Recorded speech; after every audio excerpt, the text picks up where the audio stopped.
Assalamualaikum warahmatullahi wabarakatuh. Alhamdulillahirabbil alamin wassalatu wassalamu ala asyrafil anbiya'i wal mursalin wa ala alihi wa sahbihi ajma'in.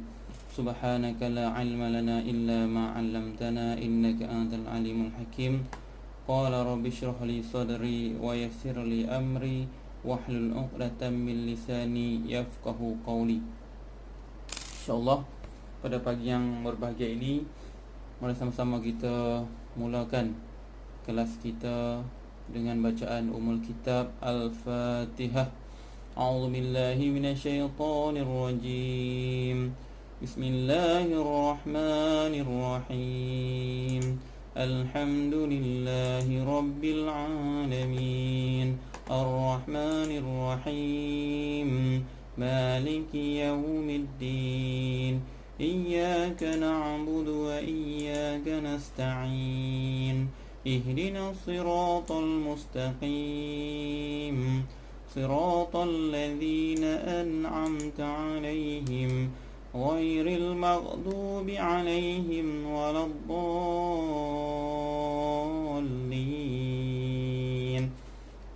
آمين.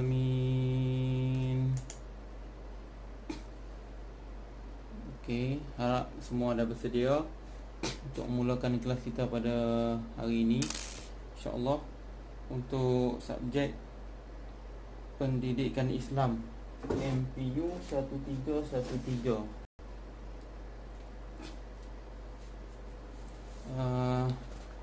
Kita ada modul untuk kelas ni. Nanti saya akan share lah macam mana, sama ada melalui nota online ataupun yang photostat agak tebal jugalah. Nah, ni dia punya nota dia. Kalau nak photostat nanti boleh hantar wakil untuk ambil dan photostat, ataupun saya akan share apps yang mana saya dan ustazah dah buat app tersebut untuk memudahkan pelajar-pelajar dapatkan nota tersebut melalui online. Kalau dulu kita boleh download dekat Play Store je, tapi sekarang ni masalah sikit, kita tak boleh download. Jadi kita boleh dapatkan melalui QR code dan boleh dapatkan nota tu secara online juga. InsyaAllah saya akan bagi nanti. Okey, untuk subjek pendidikan Islam, saya juga akan share modul ataupun silibus untuk semua. Boleh tengok dekat silibus tersebut apa tajuk-tajuk yang kita akan belajar. Okey, sebelum tu saya akan kongsi berkaitan dengan penilaian untuk subjek pendidikan Islam. Kita akan ada kuis. Nah, kita akan belajar dalam 2-3 topik. Kita akan buat kuis untuk dapat 10 markah, yang mana soalan-soalan mudah kita akan bagi dan semua akan jawab dalam tajuk yang kita belajar saja. Dan seterusnya kita akan ada ujian pertengahan. Okey.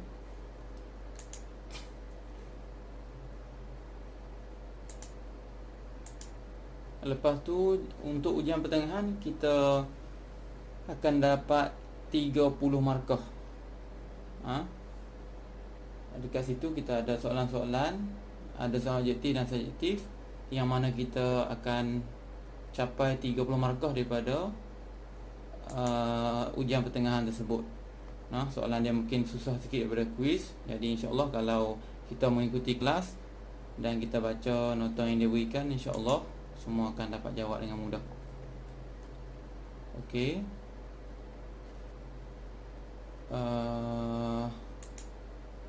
Kejap saya tengah tengok ni Google Classroom ni, mana yang kelas kita punya.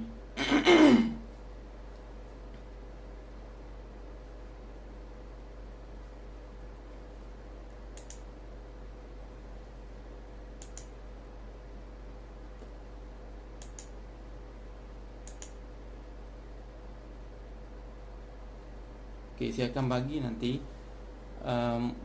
silibus. Okey, yang seterusnya kita akan ada final exam. Di situ kita akan sebelum tu tugasan. Setiap pelajar akan dapat tugasan, yang mana tugasan tersebut insya-Allah akan kita laksanakan secara berkumpulan. Daripada tugasan tersebut, pelajar akan buat, sama ada buat video ataupun buat lakonan melalui tajuk yang diberikan, dan dia kena siapkan video tersebut dan hantar. Kita akan buat penilaian untuk markah 20 markah. So kuis 10, ujian pertengahan 30 dan 40, tambah dengan tugasan 20 jadi 60. Dan yang terakhir kita akan ada final exam, iaitu 40 markah. Jadi itu antara penilaian untuk maklumat awal bagi kamu.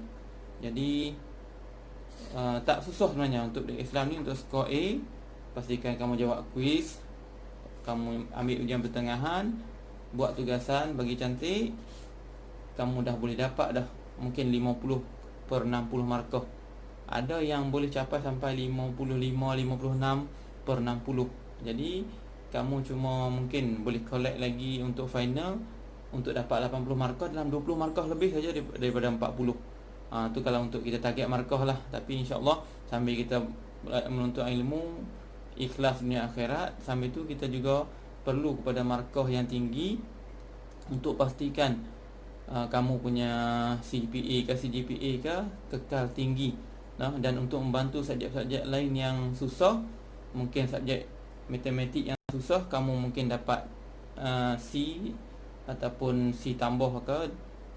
Jadi bila kamu dapat pendidikan Islam ni A, dia akan bantu balik subjek-subjek yang kamu dapat markah kurang.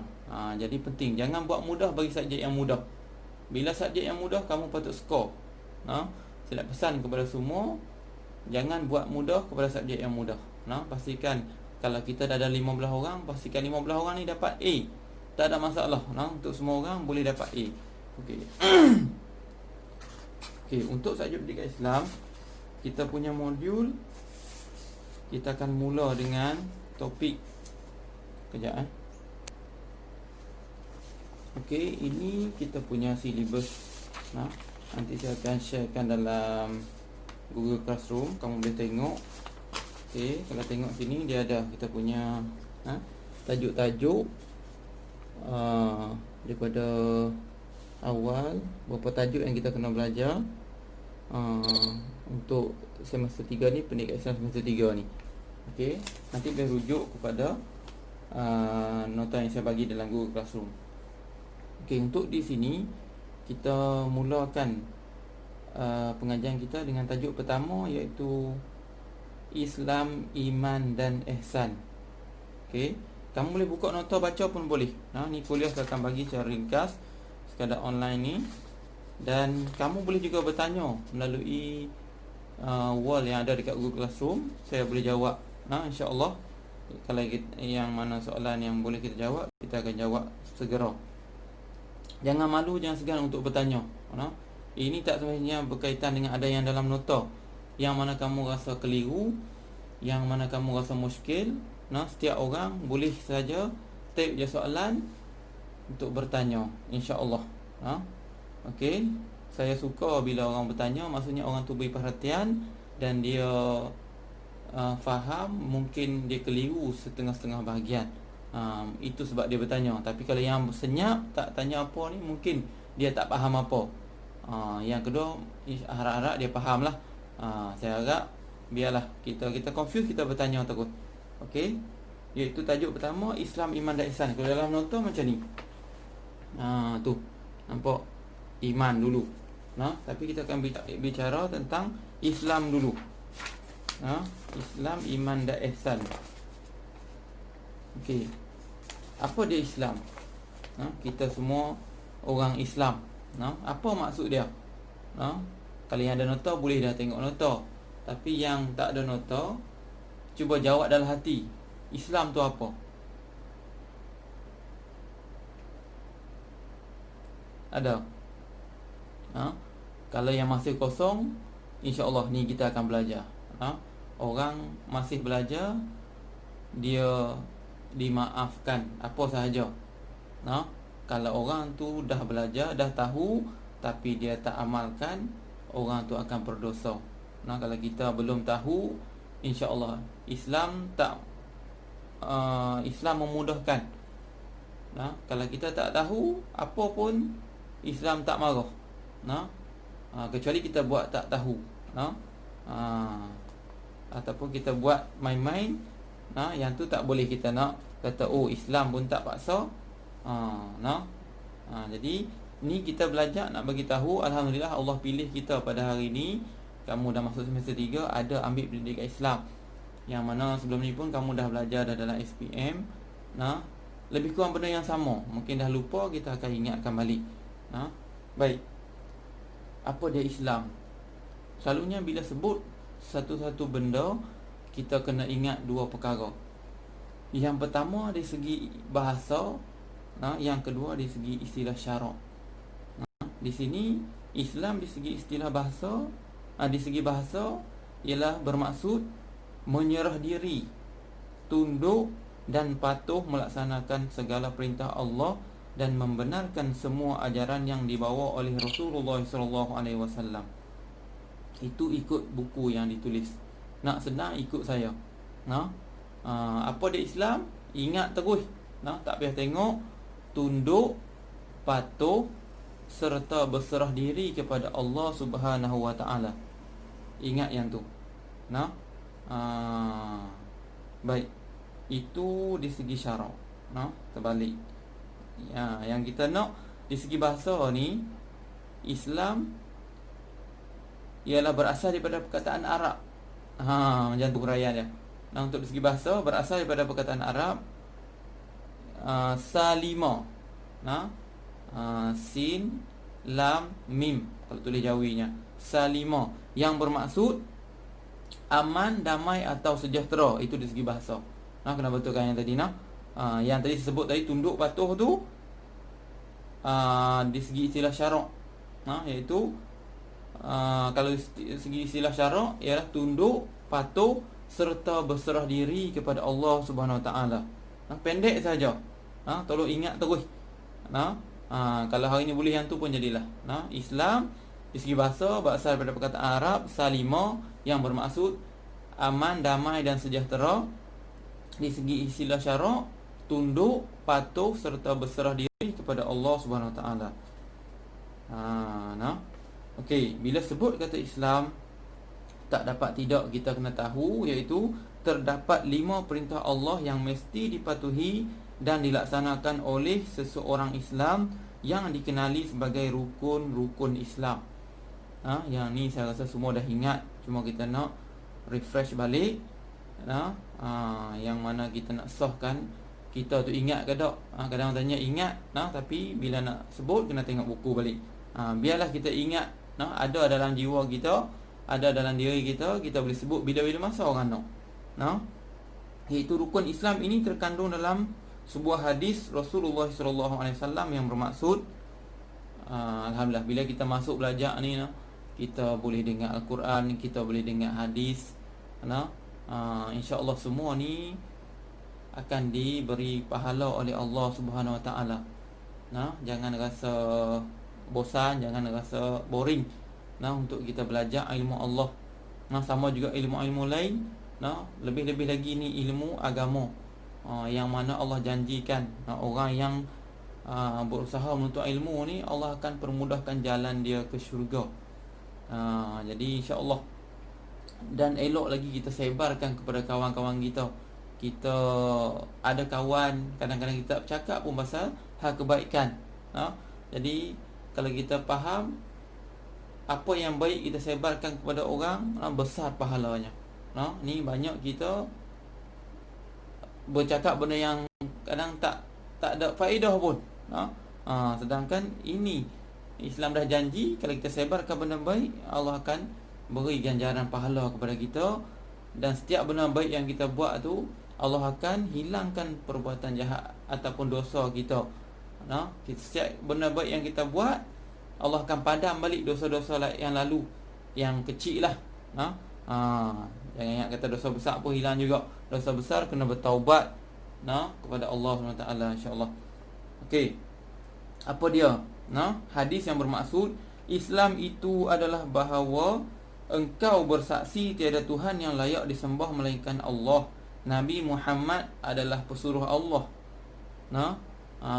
Iaitu asyhadu alla ilaha illallah wa asyhadu anna Muhammadar Rasulullah. Pertama mengucap dua kalimah syahadah yang kita dah sebut. Dalam hadis dia terus sebut maksud, iaitu Islam itu adalah bahawa engkau bersaksi tiada Tuhan yang layak disembah melainkan Allah. Nabi Muhammad adalah pesuruh Allah. Ini maksud kepada syahadah kita. Okey. Yang kedua, mendirikan solat. Yang ketiga, menunaikan puasa. Yang keempat, mengeluarkan zakat. Yang kelima, mengerjakan haji di Makkah jika berkemampuan. 5 ni kena ingat. Yang pertama, mengucap dua kalimah syahadah, cuba bilang dengan jari. Yang kedua, menunaikan solat sehari semalam 5 waktu. Yang ketiga, menunaikan puasa di bulan Ramadan. Yang keempat, mengeluarkan zakat. Yang kelima, mengerjakan haji di Makkah jika berkemampuan. Itu rukun Islam. Baik. Sepatutnya setiap ni ada huraian dia. Syahadah. Yang pertama, mengucap dua kalimah syahadah. Setiap orang akan mengucap sehari semalam sepatutnya berapa kali. Wajib dia mengucap berapa kali. Nanti kita buat soalan, boleh jawab dekat Google Classroom. Wajib mengucap setiap orang ni satu hari semalam berapa kali. Tengok betul tak jawapan kita. Kalau tak betul yang ni, kita kena perbetulkan. Sebab apa? Kita kena mengucap setiap kali di dalam sembahyang kita. Tetapi syahadah ni untuk sebagai pintu masuk kepada agama Islam. Orang yang baru nak memeluk Islam, kita kena mulakan dia ataupun kita kena bawa dia untuk mengucap dua kalimah syahadah dulu, boleh akan diisytiharkan masuk Islam. Dengan redha dia sendiri, bukan kita paksa. Kita sendiri boleh ajak dia. Jangan tunggu nak pergi ke pejabat agama. Kalau kawan kita bukan Islam, nak masuk Islam, kita terus kita boleh ajak dia untuk mengucap. Yang daftar tak daftar tu kemudian. Kita tak tahu sebab apa. Kita manusia, kalau mati dengan sebut kalimah Allah, Allah janji dah masuk syurga. Mana nak tahu dia mengucap dengan kita, tiba-tiba dalam perjalanan nak pergi daftar ke pejabat agama, aksiden, meninggal. Dia meninggal, kita selamat, alhamdulillah. Jadi siapa tahu dia dah mengucap, Allah dah janji dah nak bersyurga kepada orang yang mengucap kalimah la ilaha illallah. Mungkin rezeki dia. Jadi kita jangan tangguh-tangguh kalau ada lah. Dan besar pahala dia kalau ada orang yang kita Islamkan dia. Maksudnya dia syahadah dengan kita. Bukan senang. Saya pun tak pernah lagi, walaupun duduk dengan Perkim. Kalau nak tahu, Perkim ni Pertubuhan Kebajikan Islam Malaysia, yang mana menjaga kebajikan mu'alaf ataupun saudara-saudara baru. Tak pernah lagi. Bukan senang. Jadi tapi kalau kita terpilih, mungkin kita buat baik dengan orang, orang tengok kita baik, Allah akan hantar kepada kita mungkin orang yang bukan Islam, baik dengan kita, dan dia nak masuk Islam dengan kita. Besar pahala dia. Tapi kalau tak mampu, jangan duk gagah. Saya mengucap tak betul, sekali dengan dia salah. Bawa jumpa orang yang sepatutnya, kawan kita yang boleh sikit ke, bawa mai jumpa ustaz ke, kita boleh tolong dia. Ada juga pahala di sisi Allah Subhanahu taala. Insya-Allah. Tu kalimah syahadah. Ajak dia mengucap, sebut satu-satu, asyhadu alla ilaha illallah. Kita mesti sebut bagi betul. Wa asyhadu anna Muhammadar Rasulullah. Yang ni nanti kalau ada dalam kuis ke, dalam ujian pertengahan ke, saya akan suruh tulis balik dalam bahasa Jawi. Jadi kamu kena tengok betul-betul. Tulis bagi tulisan yang betul untuk kita baca bagi betul. Sebab bahasa Arab kalau kita tulis silap, baca pun silap. Itu sebab tak digalakkan kita tulis ayat Quran dalam bahasa selain bahasa Arab. Takut kita silap baca.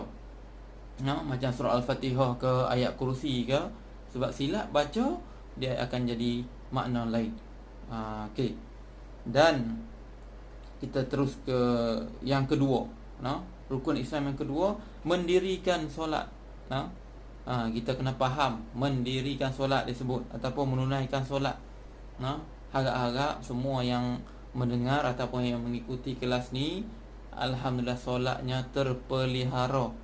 Sebab semua dah berakil baligh.